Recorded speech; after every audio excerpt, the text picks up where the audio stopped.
إليك من ربك طغيانا وكفرا فلا تأس على القوم الكافرين. Baik, saya sekali kemudian sama-sama. A'udzu billahi minasy syaithanir rajim. Silakan.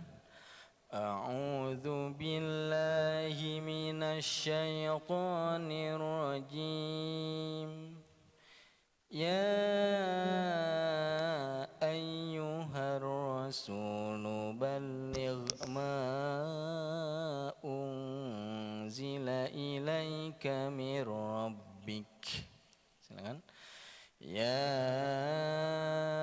ayyuhar rasul balligh ma unzila ilaika mir rabbik wa illam taf'al fama ballaghta risalatah wa illam taf'al fama ballaghta risalatah wallahu ya'simuka minan nas wallahu ya'simuka minan nas innallaha la yahdil qaumal kafirin innallaha la yahdil qaumal kafirin. Qul ya ahlal kitab lastum ala syai'in hatta tuqimut Taurata wal Injil. Qul ya ahlal kitab lastum ala syai'in hatta tuqimut Taurata wal Injil.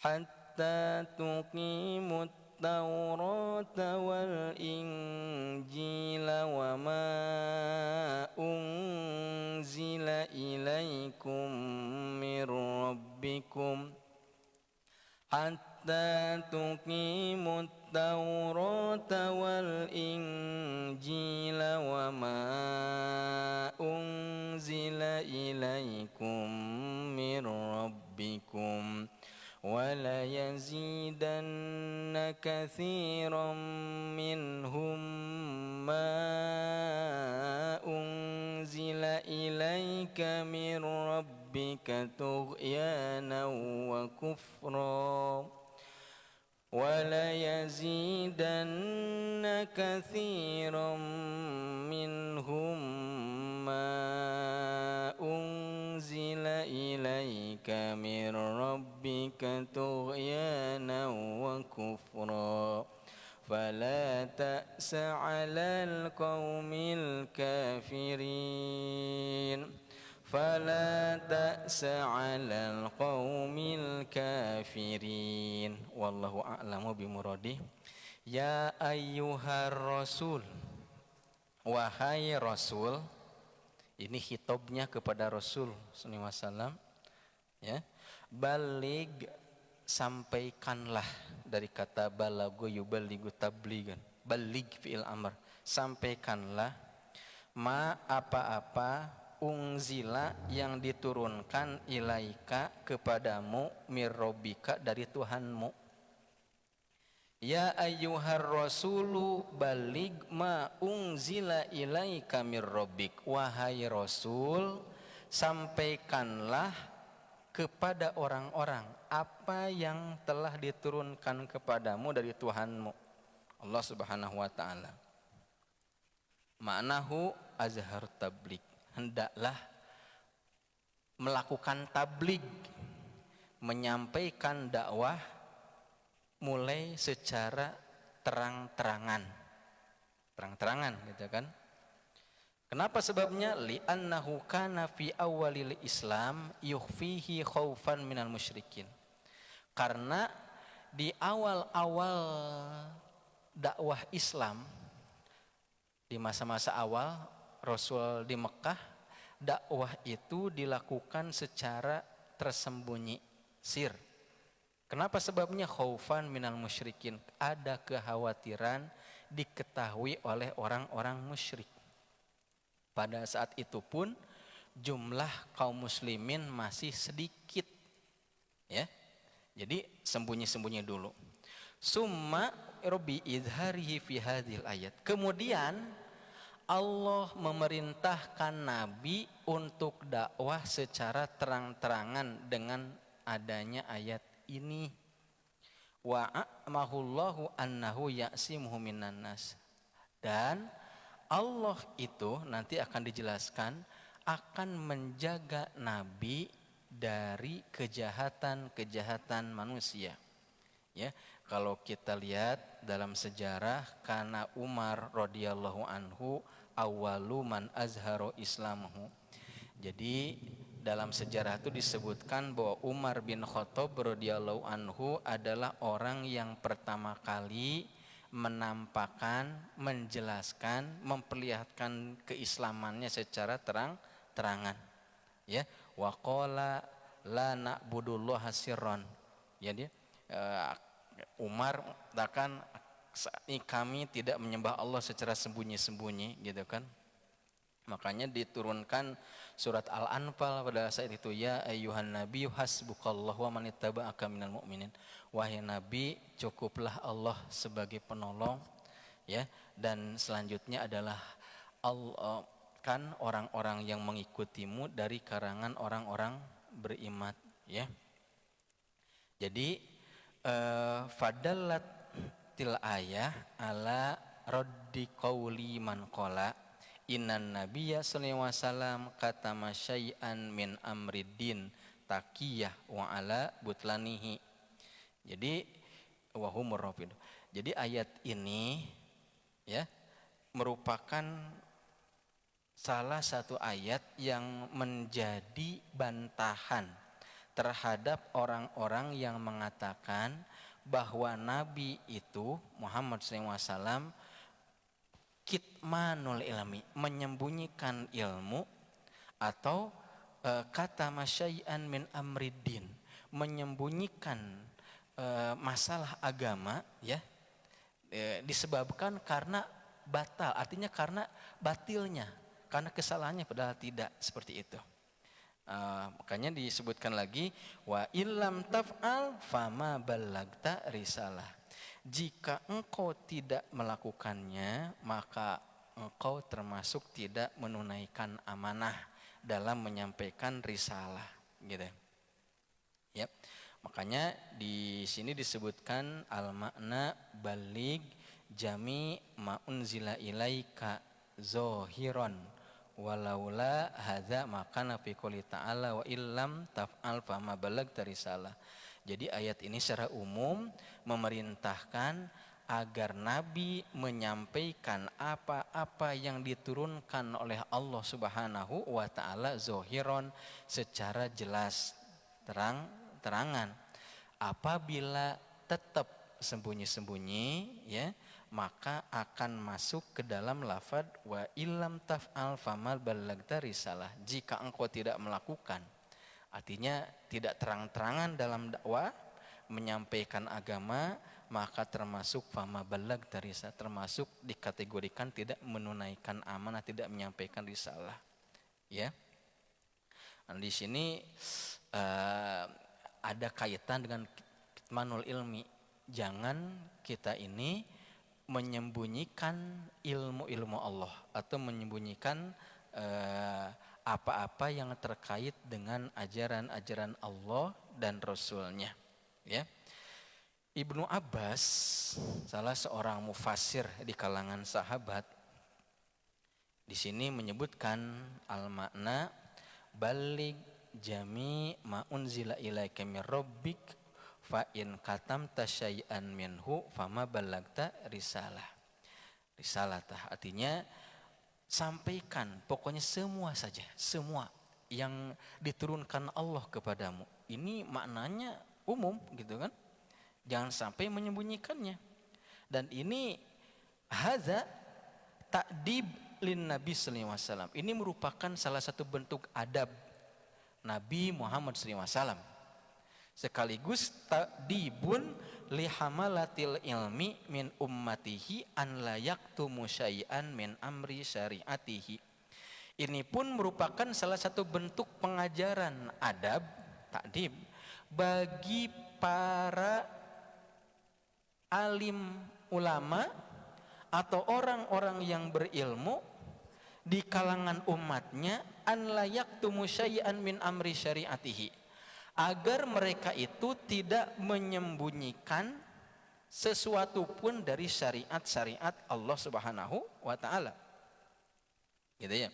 Maka di sini sebutkan Allah taala min nabi annahu la yaktumu syai'an min wahyihi. Jadi Allah tuh memberitahukan kepada kita semua bahwa nabi itu mendapat perintah untuk tidak menyembunyikan wahyu, ya, tidak menyembunyikan firman-firman Allah Subhanahu wa taala, ya. Nah, disebutkan wallahu ya'simuka minan nas, gitu ya. Wallahu ya'simuka minan nas, dan Allah itu ya'simuka menjaga engkau minan nas dari manusia. Menjaga itu menjaga, ada beberapa pendapat, ada menjaga dari usaha-usaha pembunuhan. Beberapa kali Nabi Muhammad SAW itu diancam bunuh, kemudian juga orang-orang kufar pun sudah melakukan beberapa program perencanaan untuk melakukan pembunuhan kepada Nabi Muhammad SAW. Cuman selalu gagal. Ketika mau hijrah sudah merencanakan mereka bunuh. Kemudian Nabi pun sempat diracun gitu kan. Kemudian dalam peperangan pun Nabi pun terluka juga, dan banyak orang-orang kufar yang mengincar Nabi Muhammad SAW. Tetapi wallah ya'simuka, Allah akan jaga engkau, jaga Nabi Muhammad SAW, ya. Dan kalimat wallahu ya'simuka minan nas dalilun ala nubuwatihi, merupakan salah satu bentuk dalil kenubuahan Nabi Muhammad sallallahu alaihi wasallam. Li'anna Allah ta'ala akhbaru annahu ma'sum, karena Allah ta'ala mengabarkan bahwa Nabi Muhammad SAW itu adalah maksum, dijaga dari berbagai makar-makar manusia. Yang kedua, dijaga juga dari berbagai kesalahan. Nah, jadi wa man dhammana wa min dhamni subhanahu lahul isma fala yajuz qad yakunu qad tarika syai'an mimma amarallahu ta'ala bihi. Jadi di antara bentuk keismahnya Allah kepada Nabi Muhammad SAW, maka Nabi kita Muhammad SAW itu tidak meninggalkan perintah-perintah Allah Subhanahu wa ta'ala. Nah, kemudian disebutkan innallaha la yahdil qaumal kafirin, sesungguhnya Allah Ta'ala itu tidak memberikan petunjuk kepada kaum-kaum yang kufar. Ai la yursyiduhum, tidak memberikan petunjuk, tidak memberikan arahan-arahan, gitu kan. Huda, karena huda itu adalah milik Allah Subhanahu wa Ta'ala. Kenapa sebabnya? Ma'alar rasul illal balag, tidaklah seorang rasul itu melainkan hanya sekedar penyampai saja, menyampaikan, ya, hidayah di tangan Allah Subhanahu wa taala. Ketika Abu Thalib masih hidup, ya, Rasulullah SAW itu menginginkan sekali agar sang paman itu masuk Islam, ya, di masa hidupnya, bahkan di masa sakit-sakitan, bahkan ketika dalam kondisi sakaratul maut, Nabi itu di samping Abu Thalib, ya, meminta agar Abu Thalib masuk Islam. Ya am qul la ilaha illallah tuflihu, wahai am, wahai paman, ucapkanlah la ilaha illallah, bacakan la ilaha illallah, talqin, tuflihu, niscaya engkau akan bahagia. Tapi sampai akhir hayat Abu Thalib paman yang paling dicintai Nabi itu tidak mengucapkan kalimat tauhid. Maka Nabi Muhammad SAW pun bersedih.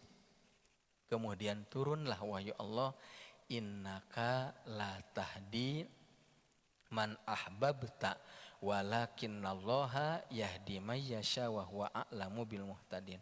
Innaka sesungguhnya engkau la tahdi man ahbabta tidak dapat memberikan hidayah, tidak dapat memberikan petunjuk man ahbabta kepada orang yang engkau cintai sekalipun.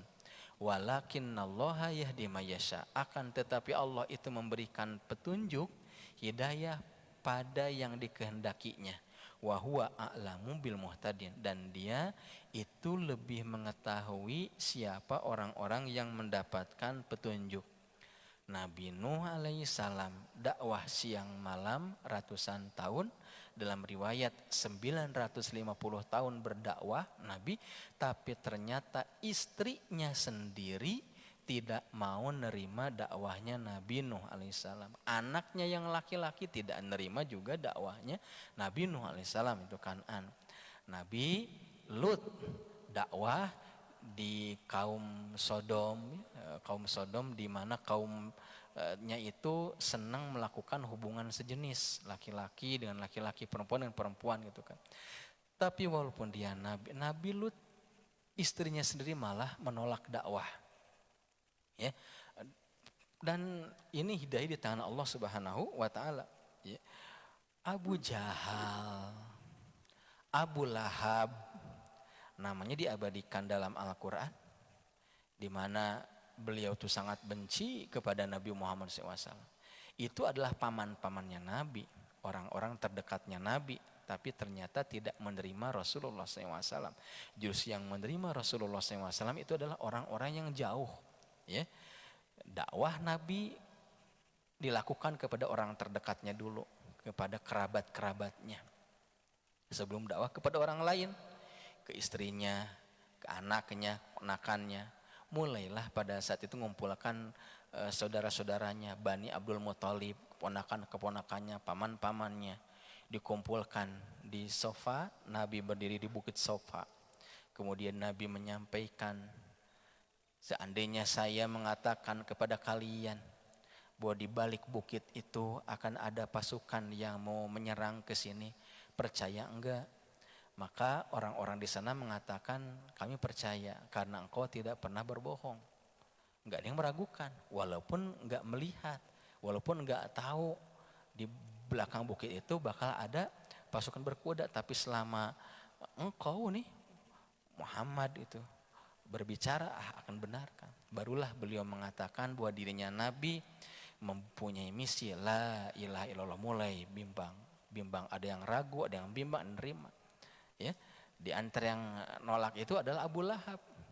Marah-marah sambil nunjuk-nunjuk Nabi dengan mengatakan, tabban laka ya Muhammad alihadza jama'tana. Tabban laka, celaka engkau wahai Muhammad, alihadza jama'tana, apakah untuk ini engkau mengumpulkan kami, katanya. Hanya untuk ini saja mendengarkan. Maka Nabi pun terdiam. Turunlah surat Al-Lahab, tabbat siyada abil habi watab ma'agna anhu malu wa ma kasab. Yang binasa itu, yang celaka itu bukan Muhammad, tapi itu tuh Abu Lahab, kedua tangannya, apa yang lakukannya bersama istrinya, wa mur'atu hammalatal hatab, membawa kayu bakar, tukang fitnah, di depan rumah Nabi disimpan kotoran hewan. Di depan rumah Nabi disimpan duri-duri gitu, tujuannya agar ketika Nabi keluar menginjak kotoran atau menginjak duri, tapi udah akan gitu. Pada saat itu nggak ada perintah untuk melawan ketika masih di Mekah. Dan kurang lebih sekitar 3 tahunan Nabi berdakwah sembunyi-sembunyi, melakukan pembinaan di rumah Arqam bin Abil Arqam. Biasanya dilakukan di tengah malam, orang itu datang dari berbagai sudut gitu. Mulailah terang-terangan dakwah, ya, menjelaskan dakwah itu ketika Umar bin Khattab radhiyallahu anhu masuk Islam. Mulai dia ada dakwah. Jadi ada fase sembunyi-sembunyi, ada fase terang-terang. Jadi ini rodan membantah orang-orang yang berpemahaman bahwa sembunyi-sembunyi itu dikarenakan karena yang dibawa itu salah. Enggak seperti itu, tetapi ini sebagai bagian dari strategi. Nah, di sini disebutkan bahwa ternyata hammalatul ilm, siapapun dia yang diberi amanah pembawa ilmu, itu wajib untuk menyampaikan dan tidak menyembunyikan ilmunya. Kitmanul ilmi, ya, sampaikan gitu. Apalagi di waktu yang bersamaan Rasulullah SAW itu menyampaikan satu salah, apa katanya? Balighu anni walau ayat, sampaikan olehmu daripadaku walaupun satu ayat. Ditambah lagi perintah untuk berdakwah gitu. Ud'u ila sabili rabbika bil hikmati wal mau'izatil hasanati wajadilhum billati hiya ahsan. Jadi serulah manusia itu ila sabili rabbika, ke jalan Tuhanmu, bil hikmati, dengan hikmah, wal mau'izatil hasan, dan mau'izah hasan, wajadilhum billati, dan berjidal, kalaupun debat jidal, berdebatlah dengan mereka itu billati hiya ahsan, dengan cara yang lebih baik. Ilmu merupakan amanah dari Allah Subhanahu wa taala. Belajar, mengajar itu satu paket. Bahkan seseorang dikatakan menjadi orang terbaik itu apabila dia belajar dan di waktu yang bersamaan mengajarkan. Khairukum man ta'allamal Qur'ana wa 'allama. Khairukum itu sebaik-baik di antara kamu itu adalah man ta'allamal Qur'an, orang yang mempelajari Al-Qur'an wa 'allama, dan mengajarkan. Wa di sana wawu atop ma'iyah itu bermakna bersamaan, belajar dan mengajar. Bukan begini, khairukum man ta'allamal Qur'an summa 'allamahu.